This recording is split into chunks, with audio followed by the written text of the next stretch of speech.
Pemirsa, properti pariwisata di tahun 2020 mendatang diprediksi masih bertumbuh positif. Hal tersebut didasarkan tingkat kunjungan meningkat setiap tahun sehingga membutuhkan hunian baru. 2019, properti pariwisata seperti villa, hotel di tahun 2020 mendatang diprediksi masih bertumbuh dan berkembang positif. Diperkirakan pertumbuhan di angka 20 hingga 30% dibandingkan tahun 2019 lalu. Hal tersebut didasarkan Bali sebagai destinasi pariwisata dunia. Setiap tahun kunjungan wisatawan terus meningkat sehingga membutuhkan hunian baru.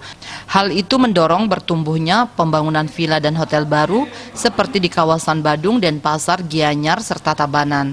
Kita hanya tumbuh sedikit, tapi masih menarik untuk propertinya. Masih banyak fasilitas-fasilitas seperti hotel, villa, mall, yang lain-lain dibangun di Bali untuk tahun 2020 ini.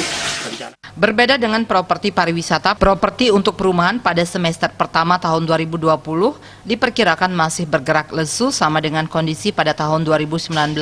Hal tersebut dipengaruhi berbagai faktor, salah satunya pengaruh lesunya perekonomian nasional dan global. Suparyana, Bali TV.